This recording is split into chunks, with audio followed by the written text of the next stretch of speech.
So we can start up. Yes. All right, welcome to the Peterborough Select Board meeting for October 19th. We had our non-public session, so we'll reconvene now. And I'm Tyler Ward. With me up at the table here are fellow Select Board members Bill Kennedy and Bill Taylor. We have Elec taking our minutes, and Town Administrator Nicole McStay is with us. Tonight we'll discuss Southfield Village proposals, or get an update on that. We'll vote to approve the new roadway name, Cranberry Meadow Drive. And we'll also vote to appoint Zoe Wroten-Heinzmann to interim member of the Peterborough Rec Committee. We had some minutes from October 5th that we should approve, and that's about it. And then we'll have another non-public session after that. First off, I'd like to make a motion that we seal the minutes from our non-public meeting. Do you have a second? Right here. And all those in favor? Aye. All right. Okay, where are we with Southfield? All right, so since your last meeting, we have heard back from the condo association, and we have heard from the planning board, both of which, both bodies met Wednesday night last week. So, and obviously we have representatives of the condo association here with us tonight as well.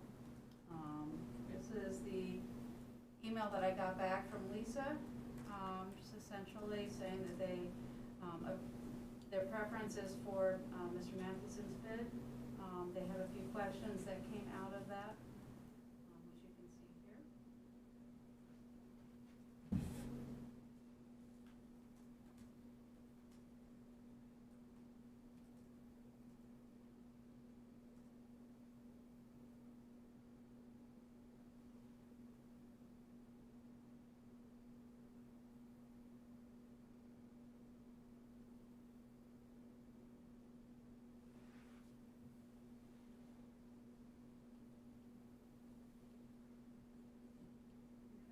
Any other answers for all these questions? Yeah. Oops. Of course. Hey, look. Everyone, oh, were you on? Oh, that's something. Okay, so I'd like to add that we are now online and on the Comcast 22 apparently. So if anybody does have a question, please raise your hand. I'm more than happy to hear from you. And just state your name for the record and for the viewing audience. Great. And we're not going out over Comcast, but at least we're streaming, so that's okay. On some air, somewhere. Some air somewhere, okay. It says right outside. And then, of course, as I said, the same night, the planning board also met and gave consideration to the two proposals. And here they also provided some feedback. The planning board said that essentially they have support in seeing a bid which develops more rental units. In particular, the planning board would like to meet with the HOA, the preferred developer, to discuss why they should support rental units up at Southfield Village rather than condominiums. And they would also like to take that opportunity to do a site walk as well, which is, of course, their purview to do so at any point. And I was present at that planning board meeting and hearing from the other members that were present, that we reiterated, and of course Annika Malone, our town planner, was there, and we just went through our visioning chapter, and of course retaining younger families and rental properties were high on the list of needs for the town. And so this is where the planning board was sitting. Sure. We have an opportunity here to have a lot of rental properties. What can we possibly do here? So they really wanted to see why the board would be against that and what they could do to possibly sway that opinion. There. And then so The just. Southfield. Correct, yeah.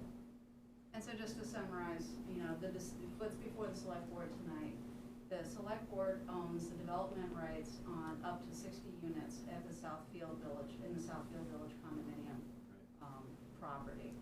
So that property, the development rights are currently, the way that it's set up would be within the Southfield Village Association. You've received two proposals, one from Mathewson to construct condominium units for $200,000. The other one from a form of construction to construct rental units for $150,000. So that's the decision that's really before the board. Would you like to accept one of those? And if so, would you like to move forward with the RSA 4114A process to sell those rights? Making that decision now, or can we wait till after the planning board meets or has a cycle? So the planning board will be required to provide an official opinion, one way or the other, through the 4114A process. The real, I mean, really, could you wait? Yes, you absolutely could. There's no reason why you couldn't. Both proposals before you, you'll be putting off that, acceptance of one or the other and starting the official process by waiting for more information from the planning board. Any other questions? You guys? No, No questions? I understand it, but we gotta hear from the people that probably are here to talk on that situation. Phil Kennedy, no? We've already considered this to a great extent. I'm sensitive to the idea that we need rental units in town. And this is an opportunity for the town to promote that, but whether the homeowners association, who owns the property, I'd like to get their opinion. I think they've already expressed it through the board meeting. Fair enough. Anyone? Yes, Lisa? I'm Lisa Kozel-Betts. I'm the interim president for Southfield Village. And a bit ago, we did a survey. Mathewson Company reached out and asked, so what do you think if we bought the building and did something different than the 92 plan? So I sent out a survey, and I can tell you with very close to gospel truth, it is going to be a wicked hard sell to get rental units up there. People do not want rental units up there. We do not want to be sandwiched between two rental units. And while the past year and a half was tough when they were building 5, 6, and 7, Phil does good work. And we can't knock that, and we can't discount that. And we have seemed to have worked well together up to this point that we as a board felt no reason to doubt that going forward. Yes, I'm here because I'm an owner up there, and both Claire and I strongly favor the Mathewson proposal. He does outstanding work, those are very high quality buildings. He keeps his word. I couldn't say enough good things. He does a schedule, it's done. His subs are outstanding, they clean up. The issue I see is, I believe, first of all, the homeowners association does own the land, so I think time is important here too. And, it's clear that this is not going to pass through the homeless. I had two or three people come up to me just today, because I was out for a walk around up there, said, what can you do to make sure we don't get rental units up here? Unsolicited, I didn't ask them what they thought or anything. I didn't see any of the surveys. I believe that it's true. Plus the other complication, I think, is if it's my understanding correctly, the homeowners association owns the road that goes up from the circle at the bottom up to all the way up, all the way through the thing. If there's going to be rental units up there, don't we have the right to say, well, we're not going to use our road, for example? So it seems to me like it's going to be an impossible task to try to get the homeowners association to approve any kind of rental units. That's my strong opinion. They own the land.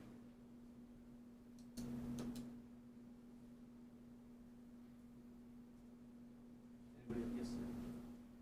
My name is Larry Schwartz. I'm the owner at Southfield wondering, question, I don't know if it's been addressed, but the need for rental housing, as I understand it in our area, is for affordable rental housing.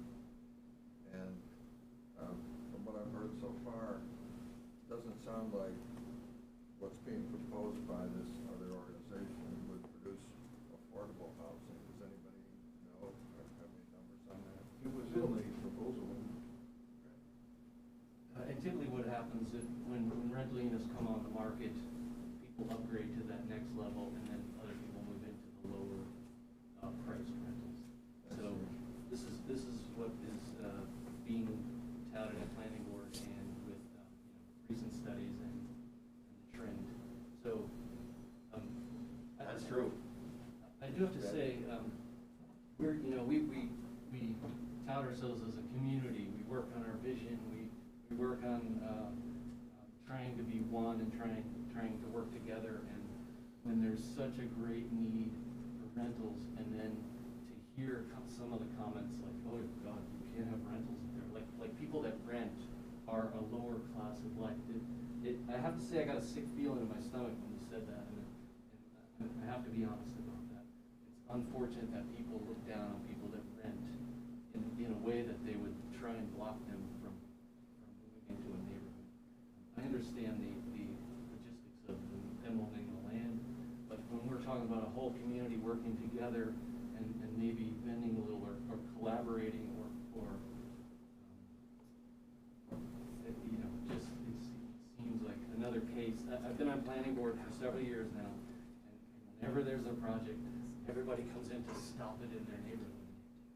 Here's another case where something like that's not going to happen. So I wonder if we're kidding ourselves by doing these vision statements and this.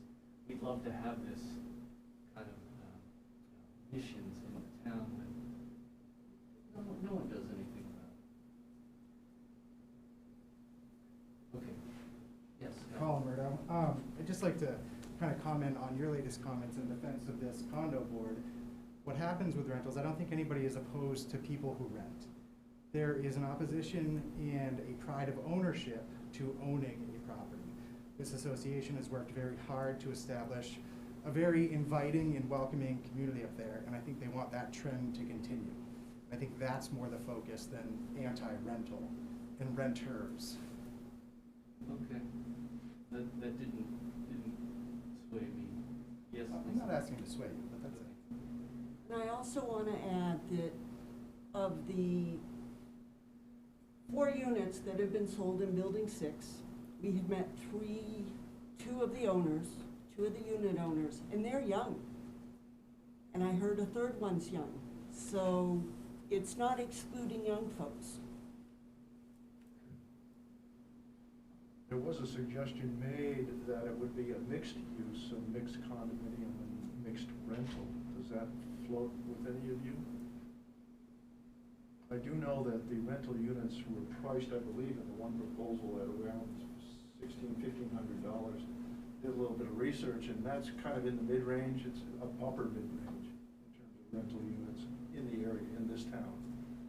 There are less expensive rental units as you get out of town, of course. But, so it is a little bit pricey for rental units, but apparently people have the money to rent at that rate.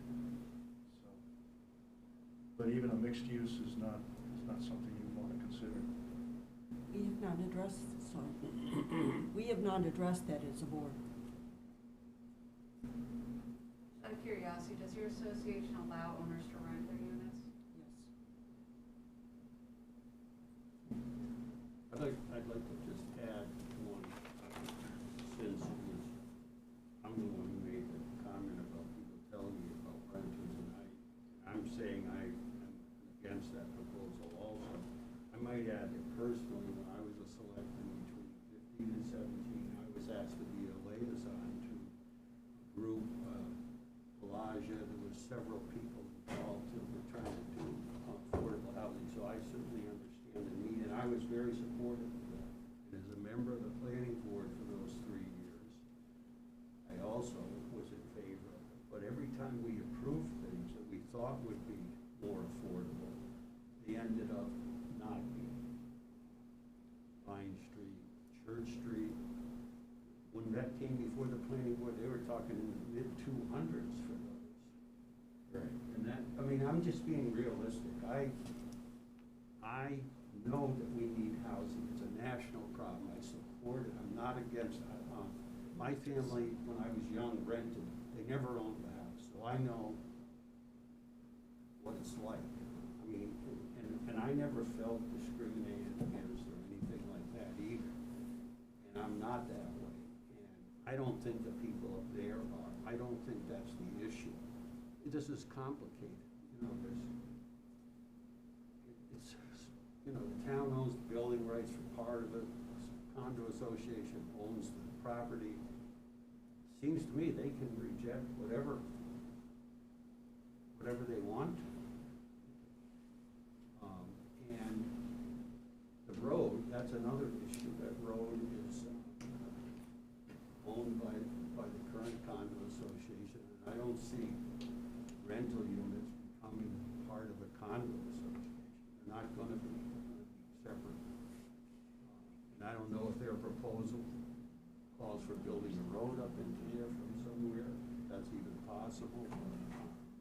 So I think it's complex that we try to force more time so that we can try to figure out how to put rents in that.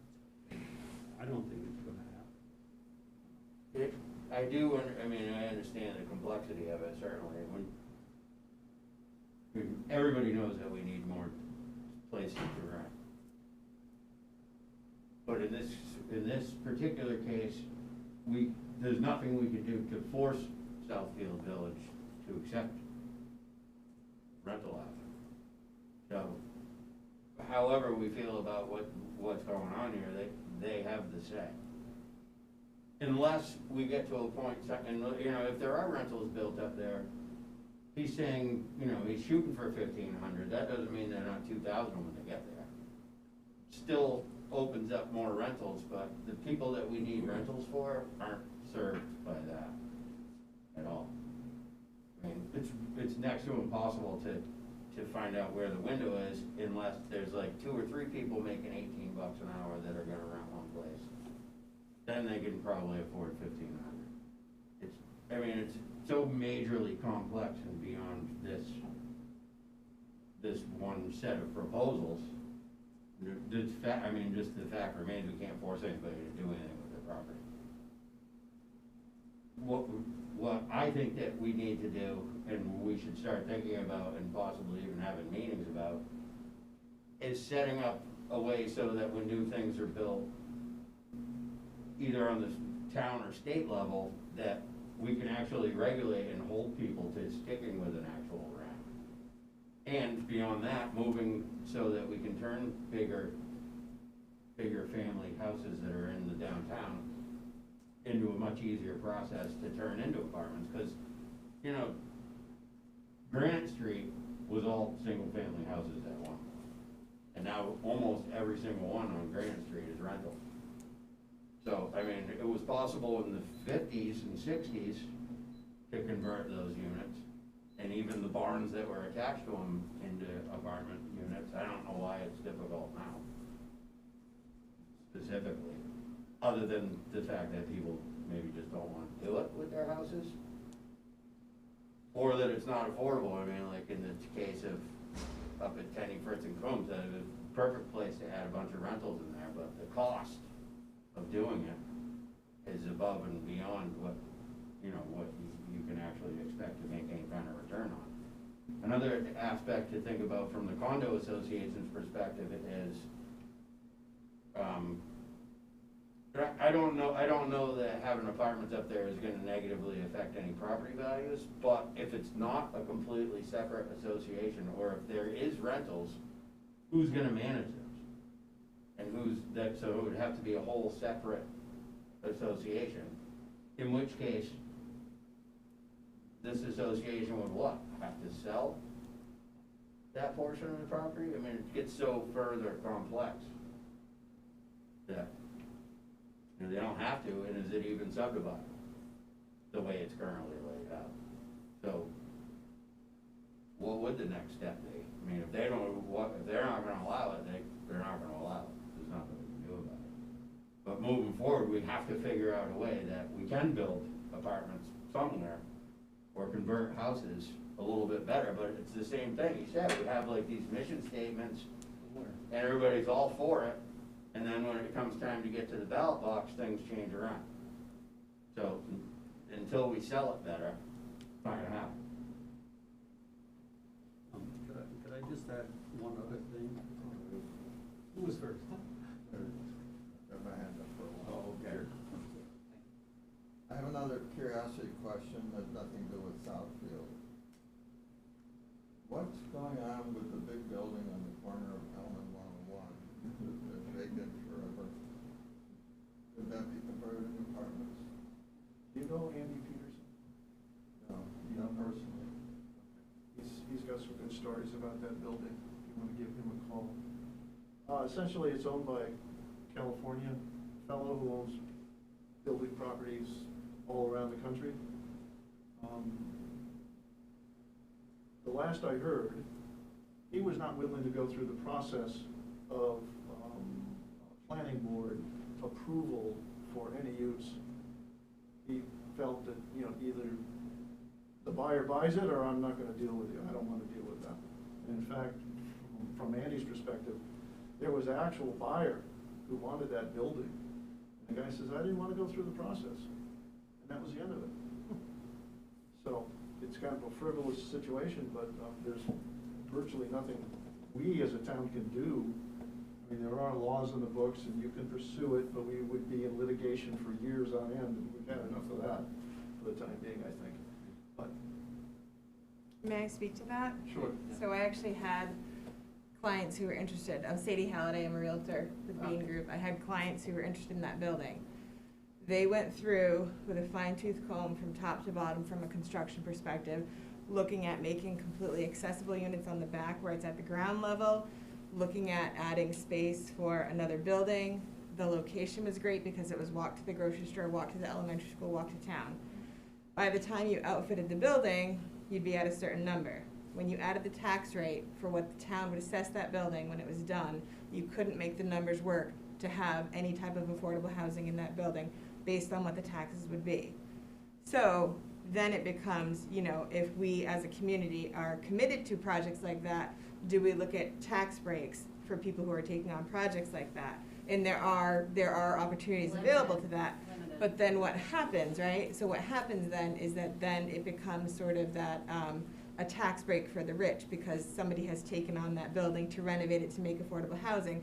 And then we're met with this cycle of, so they're getting a tax break to do that, but what if the tax break that they're doing that is could have created 50 apartments there, but there was no way the numbers could work, even with somebody who had the resources to take on a project like that.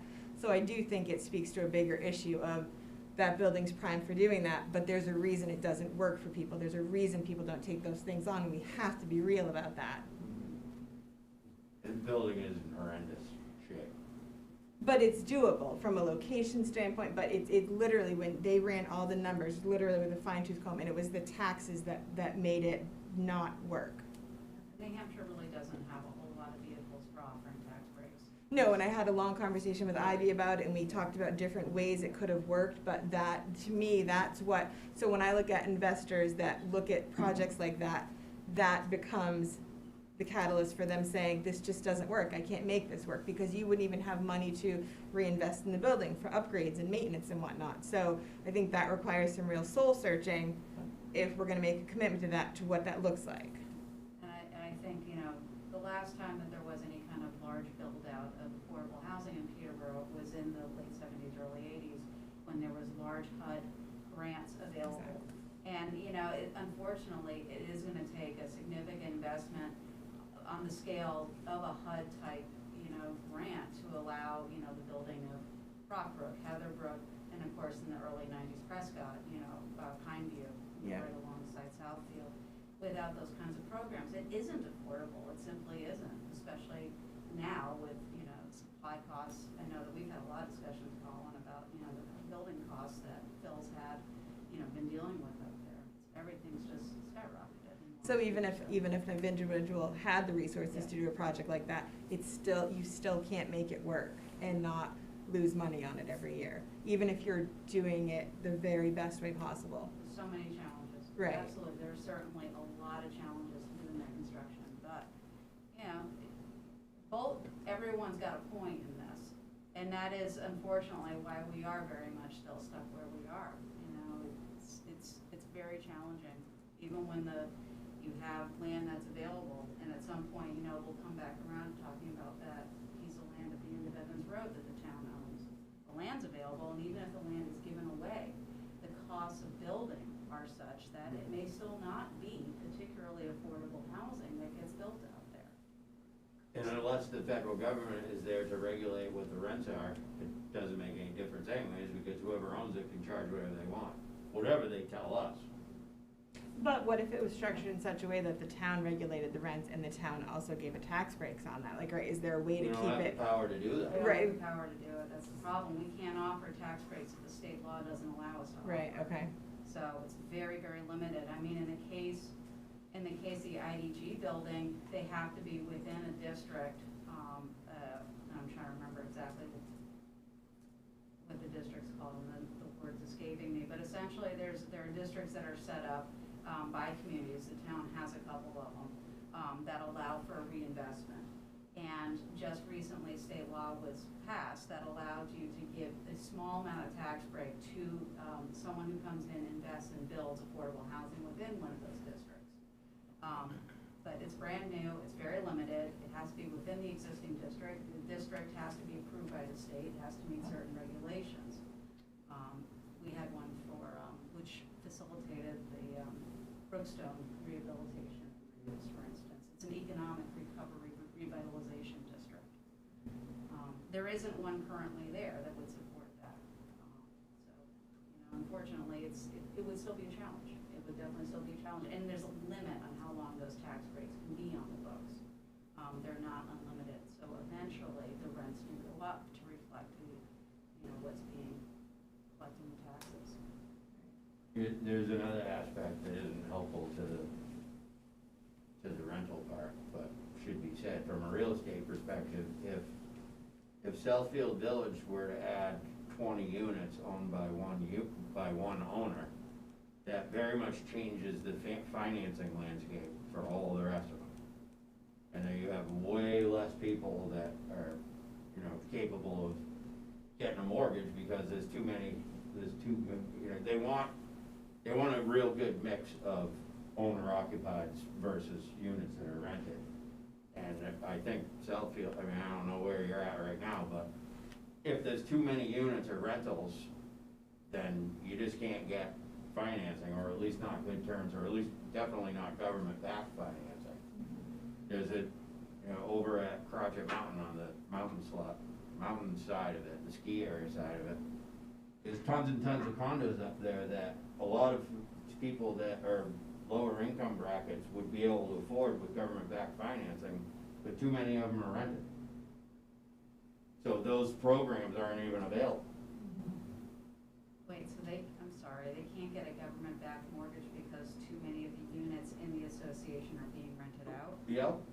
How's that legal? It changes the It's the federal government. financing structure. We do like condo questionnaires on every closing that we have, and every mortgage company specifically asks for the amount of rentals in any condo association. And as Bill mentioned, if that number is too high, you can't get FHA financing, and even with conventional financing, it becomes difficult the higher that number becomes. Wow, I had no idea. Yeah, so it It's does. risk. Yeah.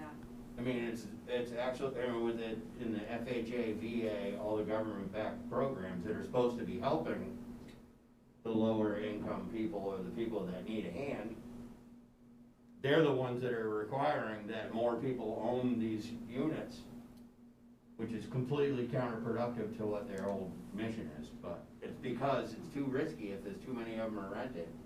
The banks think it's too risky for them to lend on it, and they won't. So the other piece of that is back to the original Southfield proposal. One of the stipulations of making the change is that, is it 60% of all the lenders? 60%. So 60% of all the lenders who are currently holding any kind of note on the Southfield properties also have to be in agreement with that change. So it's not just the owners who are making that decision, it's also the lenders there. So that may be another factor that would make adding rentals impossible there. Because to get to 60% of all the lenders there, I don't know that that's even possible. I mean. Because they would have to see the proposal for the amount of rentals, and they would then incorporate that amount of rentals into the final number of units, and that may change the financing ability, and they're certainly not going to agree to that change. If It would be that rewriting does. every single loan that they have there based on the ratios of rentals. I don't know if they can do that, But they need to approve it, that's part of the Yeah. condo bylaws. Yeah. well, they are owners of the property. Technically, Exactly. right? So without their blessing, I mean, I can't see them ever approving adding rental units there. So as much as, I hadn't even it- thought of that. right, so that's a huge factor in, and I don't even know if the planning board is aware of that process, right? That first, it's the owners, but then it's also all the lenders as well. Exactly.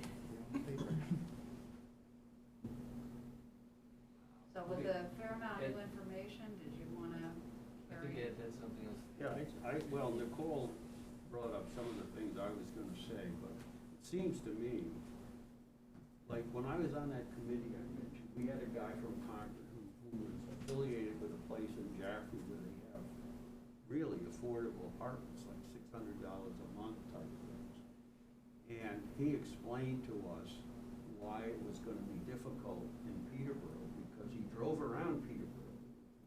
Not me, but I think it was either Pelagia or one of the other people that was on that group, three of them. I think one man passed away, Gary, I forget his last name now. And there was no suitable buildings. He did mention the possibility of the one, the IDG building. So this is not the people in Peterborough problem that they're against that. And back in the, as Nicole said, you know, I think we need places like Rockbrook, Heatherbrook, that are for really, you know, lower income people that are struggling to pay these rents that keep increasing. And those units were backed by rural development and HUD. That's just not happening now. So it's the state as well as the federal government that's inhibiting and not making it easy. And right now, realistically, it sure as hell isn't gonna happen here in New Hampshire. And it's not gonna happen in Washington by the looks. There's no bills passing through down there that have anything to do with spending. So, I don't wanna see Peterborough people be given a bad rap because it appears that they're against rental housing. I don't think they are. It's just been impossible. There's been, like I said, there's been a couple places that were approved and planning board members were saying, oh, that's a big advantage, they're gonna be, affordable housing, and that came back to bite them in the rear end later when it was discovered that it was impossible. And it was the same thing at Church Street. There's houses up there, I think that are going for close to $400,000. Over. Over? And, so anyway, that's all I have. And to those are say supposed to about be it. affordable. I think we're beating a dead horse, to tell you the truth. I think that the best way to get some more revenue coming into the town would be to recommend.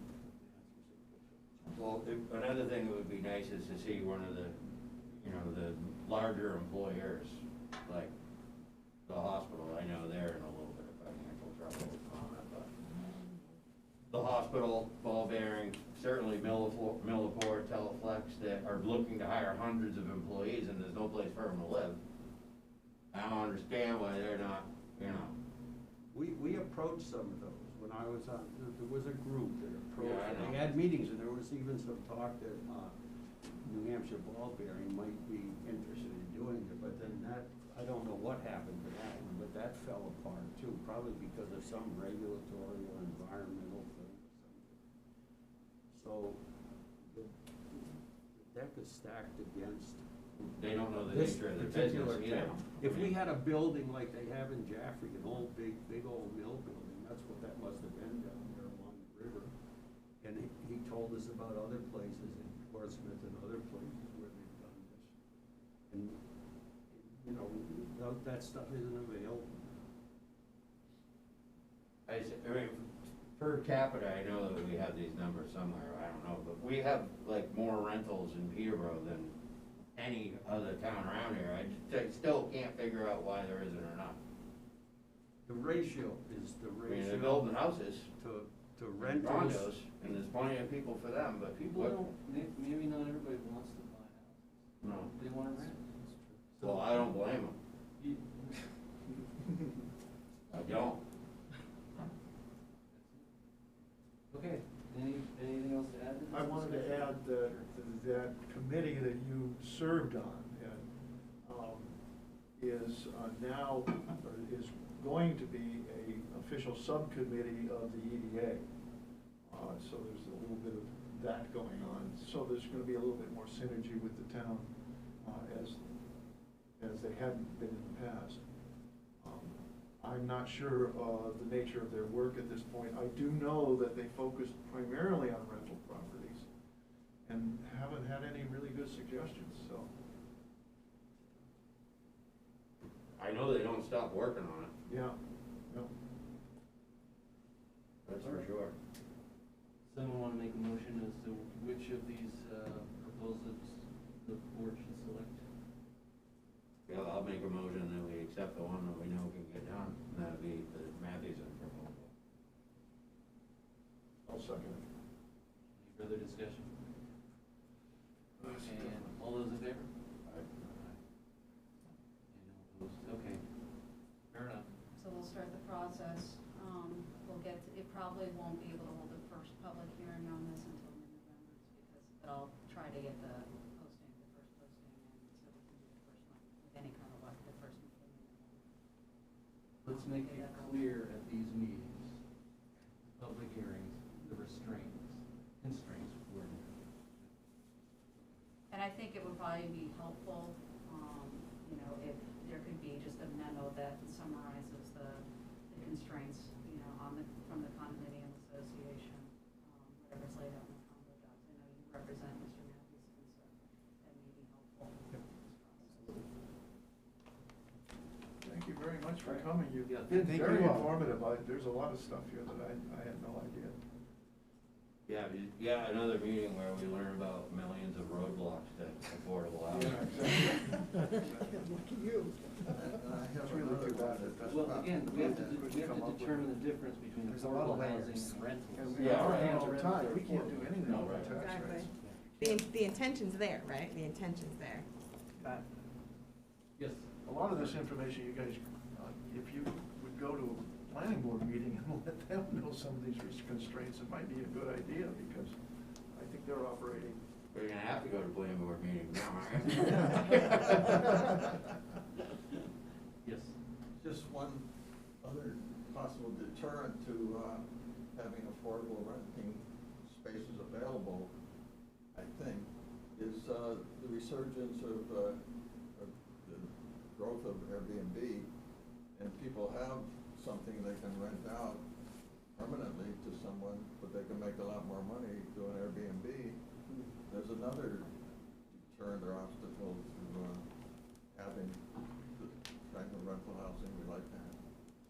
Does that make sense?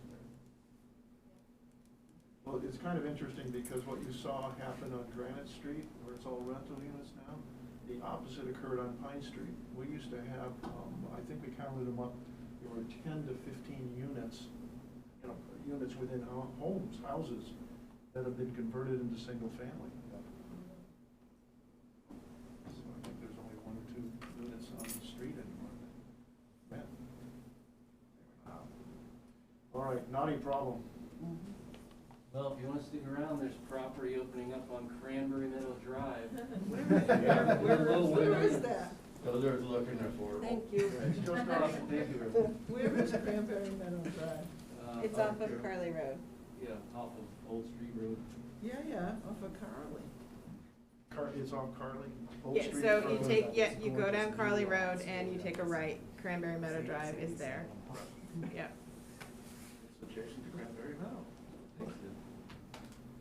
Thanks, Ed. But the to see you. See you at Clear. Good seeing you. Train's leaving. I got the key. Oh. He's walking anything. Right.